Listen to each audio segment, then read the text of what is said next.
నకిలీ మద్యం ప్రవేశపెట్టిందే వైసీపీ ప్రభుత్వం. ఆ రోజు 5 సంవత్సరాల నుంచి నకిలీ మద్యం మీద కిడ్నీలు చెడిపోయి, లివర్ చెడిపోయి, బ్రెయిన్ డ్యామేజ్ అయ్యి ఎంతమంది చనిపోయారు రోజా అని అడుగుతున్నా. ఒక్క రోజైనా నువ్వు నోరు విప్పిన దాఖలాలు ఉన్నాయా అని అడుగుతున్నా. ఇకపోతే 20 సంవత్సరాలు మద్యంని, బ్రాండుని కుదువ పెట్టిన, తాకట్టు పెట్టిన ఘనత వైసీపీ ప్రభుత్వానిది కాదా అని అడుగుతున్నా. నోరు ఉందని ఇష్టారాజ్యంగా మాట్లాడుతూ ఉన్నారు.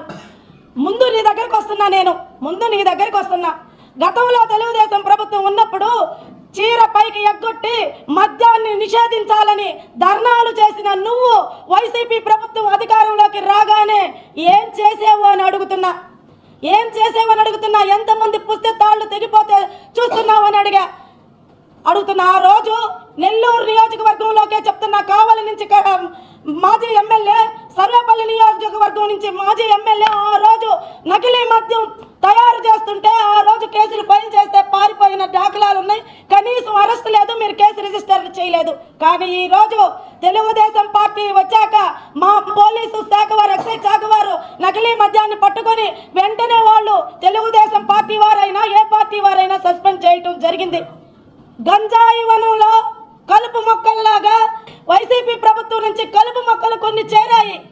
కానీ పొరపాటు అలా రావటం గ్రహించాల్సింది. ఆ రోజు మూలాలు ఈ రోజు బయటపడ్డాయి. కానీ చంద్రబాబు నాయుడు గారు వెంటనే సస్పెండ్ చేయటం జరిగింది, కేసు రిజిస్టర్ చేయటం కూడా జరిగింది.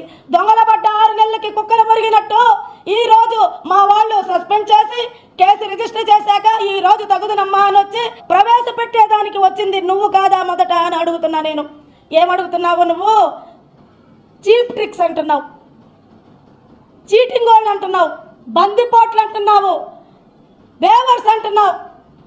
నీకు తిరుమల వెంకటేశ్వర స్వామికి విఐపి దర్శనాలకు పంపించి దోచుకున్నదంతా తిని కొవ్వెక్కి ఆడుకుందాం ఆంధ్ర అనే ప్రోగ్రాంలో కొన్ని వేల కోట్లు దోచుకొని బలిసి ఈ రోజు ఇష్టానురాజ్యంగా మాట్లాడుతున్నావు. మాకు కూడా ఉంది, ఓసే అని నిన్ను అనగలము, ఏరా జగన్మోహన్ రెడ్డి అని అనగలము. కానీ మా అధినాయకుడు ఒకటే మాకు సంస్కారం చెప్పాడు. మేము ఎవరిని కూడా ఏమీ మాట్లాడదలుచుకోలేదు.